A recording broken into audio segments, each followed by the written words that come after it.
ओम शांती. सात्विक पक्वान्नामध्ये पुन्हा एकदा तुमचे खूप खूप स्वागत आहे.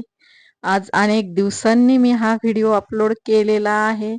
मध्ये खूप गॅप पडलेला आहे आणि आज मी बनवलेले आहेत पौष्टिक धिरडे.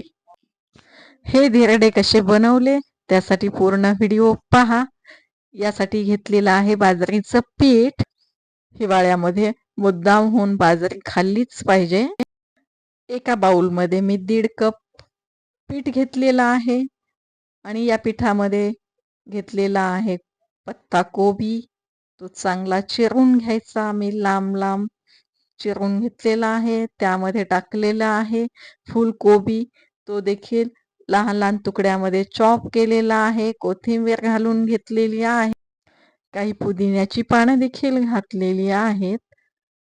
यामध्ये घालायचे आहेत सिमलाचे चॉप केलेले तुकडे, हिरव्या मिरचीचे तुकडे, आपण लाल तिखट देखील घालू शकता आणि आल्याचा किस देखील घालून घेतलेला आहे.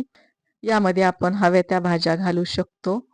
मेथी घालू शकतो, पालक घालू शकतो आणि यामध्ये घालून घेतलेले आहेत 1 टेबलस्पून तीळ आणि आता 2 ते 3 चमचे ही भिजलेली डाळ घालून घ्यायची आहे. मुगाची डाळ आहे, 1 तास भिजत घातली होती.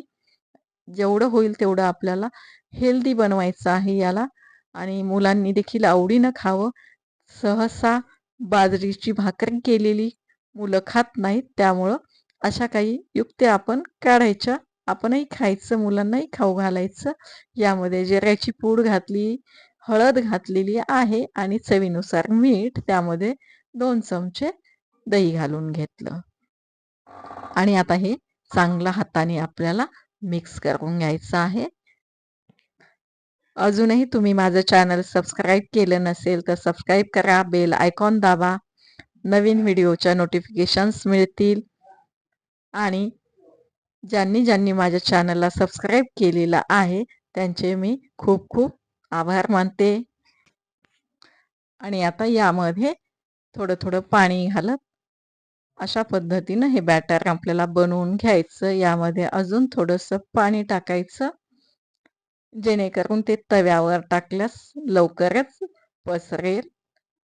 पाहू शकता अजून थोडंसं पाणी लागतं यामध्ये, ते मी टाकून घेते आणि आता आपण गॅस पेटवून घ्यायचा. गॅसची फ्लेम ही स्लो ठेवायची आणि थोडासा तवा तापला की या पद्धतीनं तेल याला आपण सगळीकडे पसरवून घेऊया आणि थोडासा पाण्याचा हबका द्यायचा. यामुळं काय होईल की पहिली गोष्ट तव्याचं तापमान कमी होईल आणि दुसरी गोष्ट म्हणजे तव्याला धिरडं चिकटायचं नाही.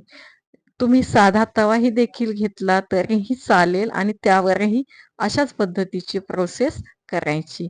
आता या बॅटरमध्ये मी अगदी थोडासा म्हणजेच 2 पिंच खायचा सोडा घातलेला आहे आणि आता तव्यावर या पद्धतीने चमच्याने टाकायचं आणि चमच्यानेच हे पसरवायचं. हाताने देखील आपण पसरवू शकतो. हाताला थोडंसं पाणी लावायचं आणि हाताने देखील पसरवू शकतो. आता यावर एक ताट झाकून ठेवायचं. त्याआधी थोडंसं तेल घालायचं आणि 2 मिनिटांनी हे उलथून घ्यायचं. पाहू शकता किती मस्त झालेलं आहे आणि मुगाची डाळ देखील त्याच्यावर एक एक दाना दिसतो आणि तेही पाहायलाही मस्त वाटतं. पाहू शकता आता मी याला उलटं केलेलं आहे पहा आणि अजून एक धिरडं मी बनवून घेतलेलं आहे. अशाच पद्धतीनं आता मी सगळे धिरडे बनवून घेते. व्हिडिओ कसा वाटला कमेंट्स बॉक्समध्ये सांगा. व्हिडिओ आवडल्यास लाईकचा थंब देण्यास विसरू नका. पुन्हा भेटूयात नवीन व्हिडिओमध्ये नवीन मेनू सोबत. खा आणि मस्त रहा.